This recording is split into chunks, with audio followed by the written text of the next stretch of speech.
Hello વિદ્યાર્થી મિત્રો, કેમ છો? મજામાં જશો. હું છું પ્રતીક પંચાલ અને દ્વારકાધીશ એજ્યુકેશન યુટ્યુબ ચેનલમાં તમારું સ્વાગત કરું છું. આજે આપણે જોવાના છીએ ધોરણ 12 કોમર્સની બીજી અને વાર્ષિક પરીક્ષાની અંગ્રેજી વિષયની બ્લુપ્રિન્ટ. અંગ્રેજી વિષયની સેકન્ડ લેંગ્વેજની બ્લુપ્રિન્ટ. એટલે આજે આપણે આ બ્લુપ્રિન્ટ જોવાના છીએ. તો હવે આપણે વિડીયોને શરૂ કરીએ. વિડીયોને લાઈક કરવાનું ભૂલતા નહીં.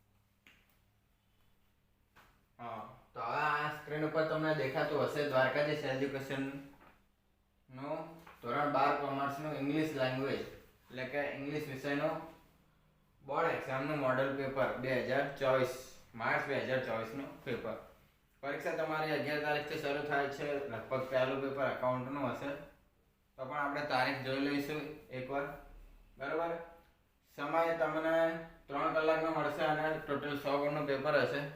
તો તમારે શું કરવાનું? તો જે શરૂઆતની 15 મિનિટ તમને મળશે, વાંચવા પેપર મળશે, બરાબર. તો આની અંદર તમારે બહુ ફાંફા ફેરા નહીં કરવાના, એટલે કે ડાફોડિયા નહીં મારવાના. પેપરની અંદર જોવાનું સેક્શન એ. સેક્શન એ તમારે કમ્પ્લીટ કરી દેવાનો, કેમ કે હેતુલક્ષી હોય છે અને નાના નાના પ્રશ્નો હોય છે અને દરેકના એક જ ગુણ હોય છે. તો તમારે શરૂઆતમાં વિભાગને સોલ્વ કરી દેવાનો અને વિભાગની સોલ્વ થઈ જાય, બરાબર. પછી જો મિનિટો બચી હોય તો આની અંદર તમારે આ જે તમને આવડતા હોય સેક્શન, ધારો કે ડી સેક્શન છે અંગ્રેજીમાં, તો એ તમને આવડતું તો એ તમારે જોઈ લેવાનું કે મને આ પ્રશ્ન આવડે છે, એને સોલ્વ કરી દેવાનો. પછી જે નામ લખવાનું ને બધું આવતું હોય છે, અંદર સાઇન કરવાનું ને તમારો નંબર લખવાનો, બરાબર. તો એ બધી તમારી પ્રક્રિયા તમને સમજાવવામાં આવશે. તમે એકવાર પરીક્ષા આપેલી છે એટલે વાંધો નહીં આવે. તો તમને બીજી વાર ઇન્સ્ટ્રક્શન આપશે, એ પ્રમાણે તમારે કરવાનું. તો હવે આપણે જોઈએ પેપર. એની અંદર સેક્શન એ.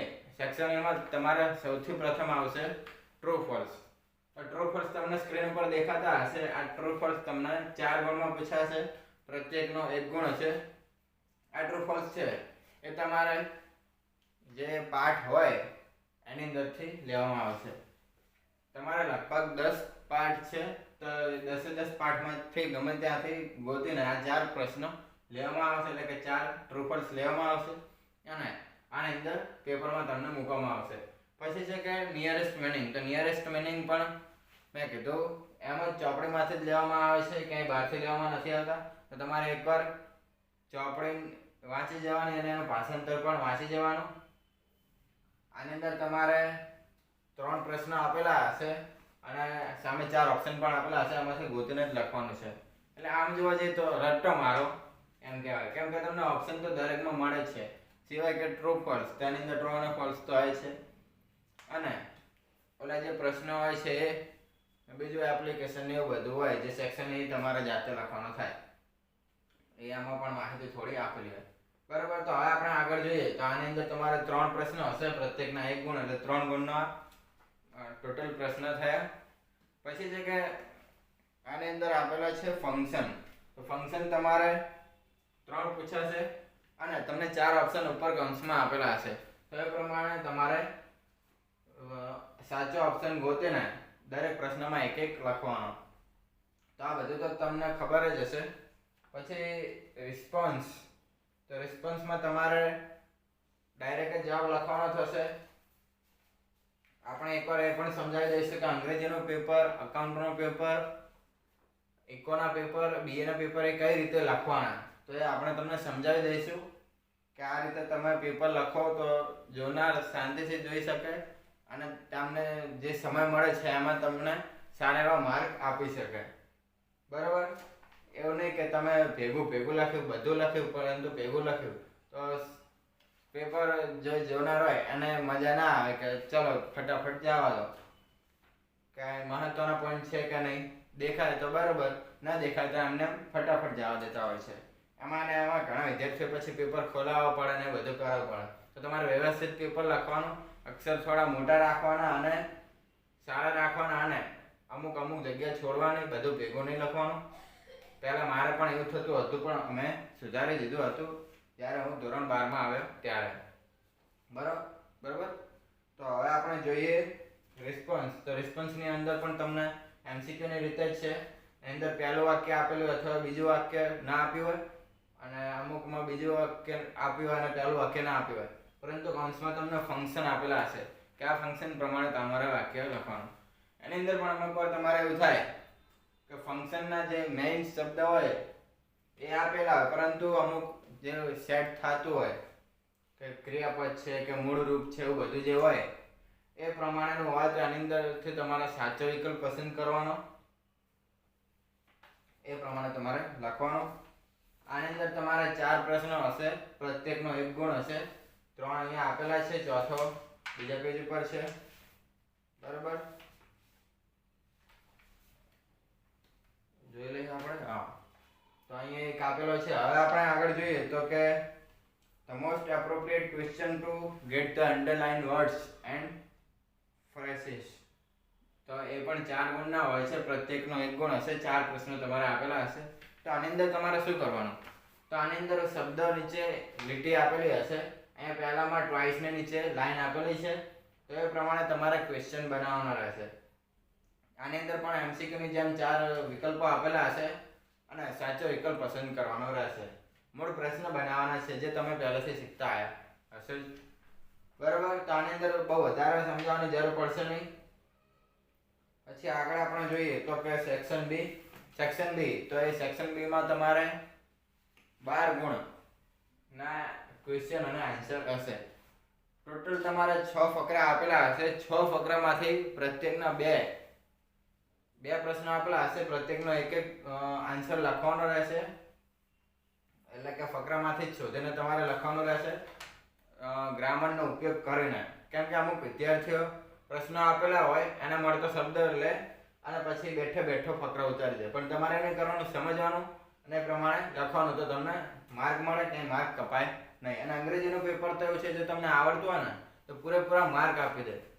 ખાલી જે તમારે કપાતા હોય સેક્શન એમાં જ કપાય, કેમ કે આમાં ફટાફટ લખવામાં તમારે માર્ક કપાતા હોય, પરંતુ તમે જો સારી રીતે પેપર લખો તો એ કપાય નહીં. તો હવે આપણે જોઈએ, આગળ જોઈએ તો આ તમને સમજાવી દીધું. ટોટલ 6 ફકરા હશે અને દરેકમાં 2 પ્રશ્ન હશે. ટોટલ 12 ગુણનું થયું, પ્રત્યેકનો 1 ગુણ. પછી છે આગળ નેક્સ્ટ પેજ ઉપર છે તમારે સ્ક્રીનમાં દેખાય છે તમને શોર્ટ નોટ દેખાય છે. એની અંદર તમારે લવ અ ડ્રાઇવિંગ ફોર્સ એ આપેલી છે, અને બીજી તમારે justify the title of adjustment or the title the adjustment. બરાબર, તો જે એડજસ્ટમેન્ટ તમારો ચેપ્ટર હતો, તમારું જે ચેપ્ટર હતું લગભગ મેં વાંચ્યું હતું ત્યાં સુધી નાની વિષયની આ વાત છે આની અંદર. તો એ પ્રમાણે તમારે લખવાનું. પહેલાં તમારે 2 શોર્ટ નોટ લખવાની આવતી અને 3 શોર્ટ નોટ આવતી, આમાંથી તમારે 2 લખવાની રહેતી. બરાબર, આની અંદર તમારે ગમે તે એક જ લખવાની રહેશે, પ્રત્યેકના 3 ગુણ. એટલે આની અંદરથી 1 શોર્ટ નોટ લખો તમને 3 ગુણ મળશે. પછી છે નેક્સ્ટ પેજ ઉપર એની અંદર તમને ખાલી જગ્યા આપેલી છે. ટોટલ તમારે 3 ખાલી જગ્યા છે અને ઓપ્શન ઉપર આપેલા છે 4. તો આની અંદરથી 4 ઓપ્શનમાંથી તમારે સાચો ગોતવાનો અને આની અંદર બંધ બેસતો હોય એ લેવાનો. તો એટલે કે શૂટ થતો હોય કે આની જોડે આ જવાબ જ આવે તો એ તમારે લખવાનો. એ પ્રમાણે તમને પ્રત્યેકનો 1 માર્ક મળશે. આની અંદર નંબર મારવામાં થોડી ભૂલ હશે, જોઈ લઈએ આપણે.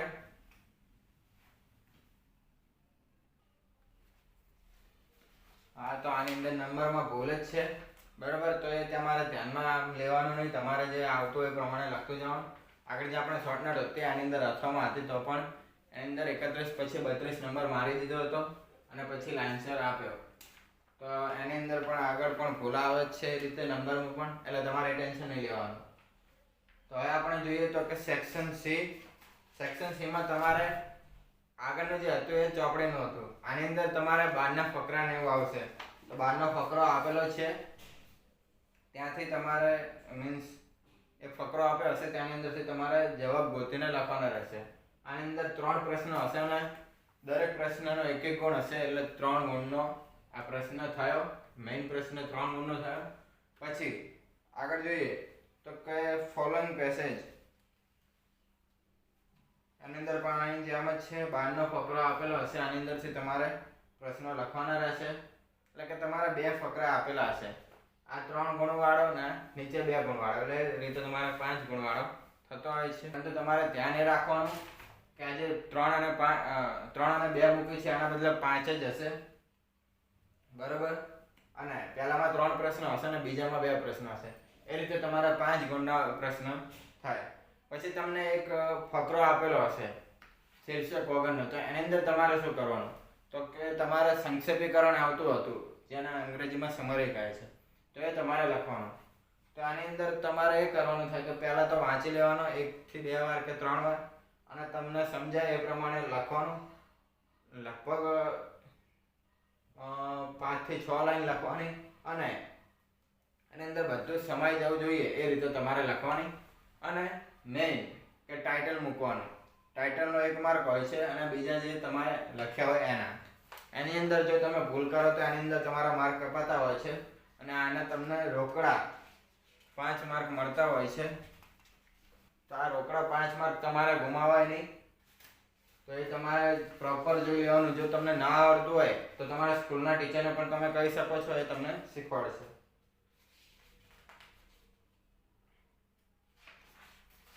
નેક્સ્ટ પેજ ઉપર છે તમારે ન્યૂઝ ક્લિપિંગ. તો ન્યૂઝ ક્લિપિંગ આપી હશે ઉપર, ટાઇટલ સાથે જ આપેલી હશે, આની અંદરથી તમારે પ્રશ્નોના જવાબ લખવાના.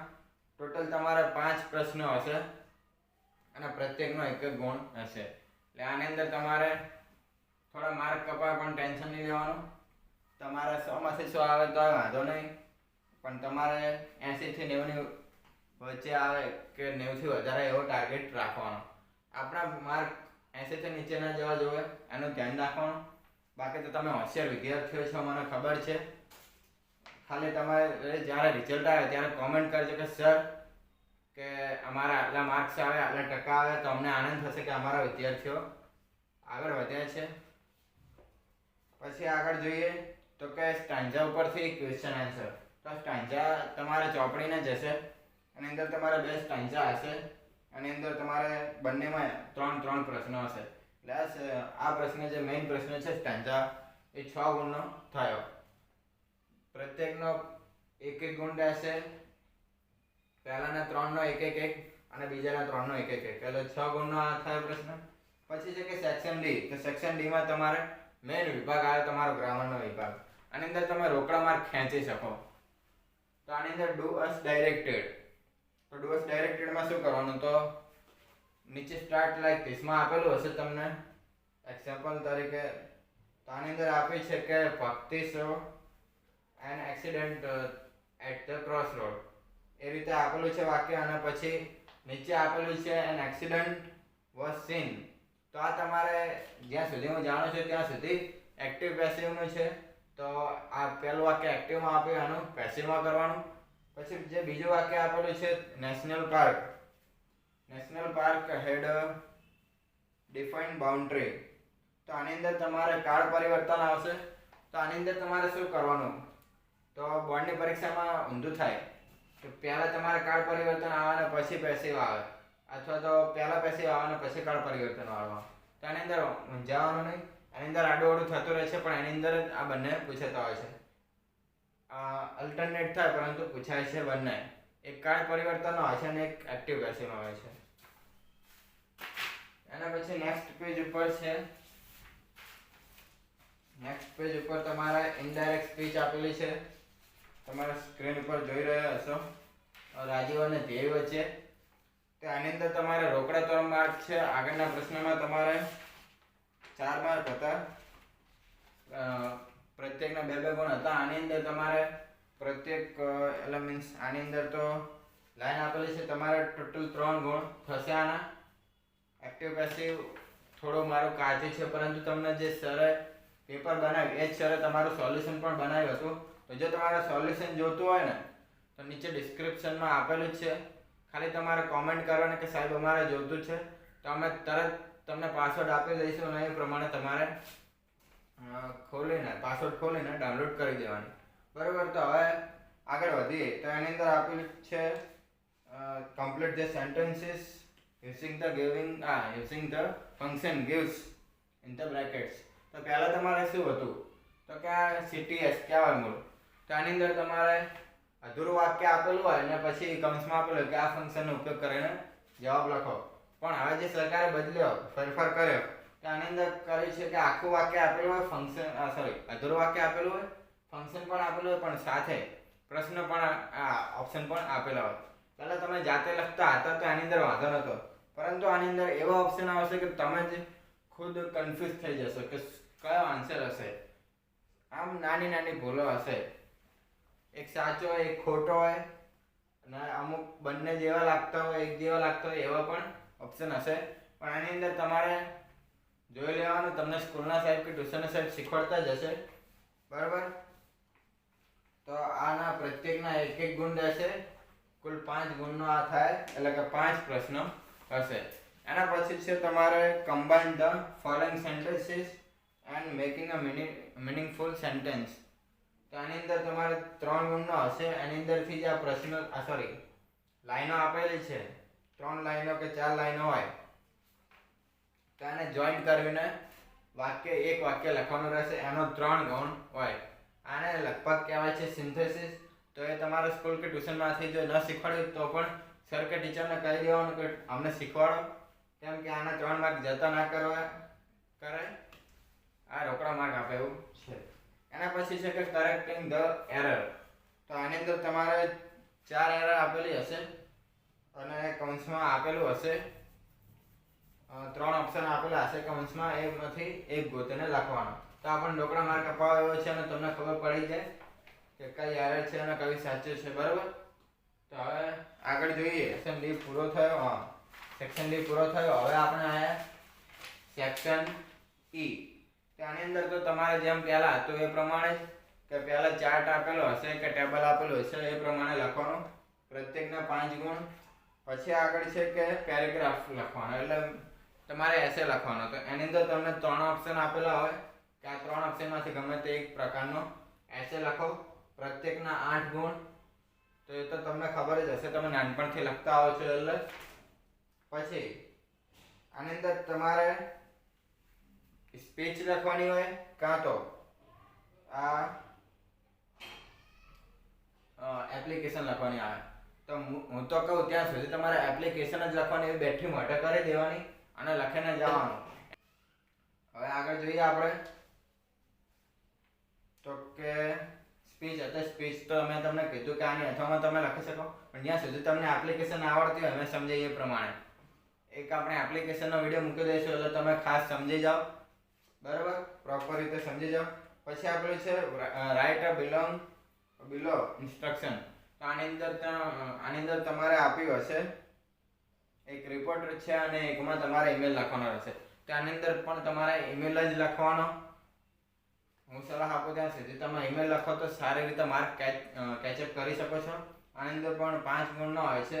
નીચે લખ્યું છે સબસ્ક્રાઇબ ના હો તો પ્લીઝ સબસ્ક્રાઇબ કરી દેજો, કેમ કે અમે દરેક વિષયની તમને બ્લુપ્રિન્ટ મોકલી જ દીધી છે. અને ગુજરાતી વિષયનો જો મેળ પડશે તો તમને ખાસ મોડલ પેપર બનાવીને સમજાવી દઈશું, બરાબર. સરકારે તો એવું કોઈ બહાર પાડ્યું નથી અને લગભગ ગુજરાતીમાં તો કોઈ પણ ફેરફાર પણ થયા નથી. જો થયા હશે તો તમને મોકલી દઈશું. તો આ પ્રમાણે તમારા અંગ્રેજીનું પેપર આવશે અને સમજાવ્યું એમ તમારે પેપર લખવાનું રહેશે. કોઈ પણ હજુ ડાઉટ હોય તો કોમેન્ટમાં તરતથી જણાવો. અને જો કોઈ ટેકનિકલ ખામી આવતી હોય કે સર અવાજ ઓછો આવે છે કે તો પણ જણાવી દેવું.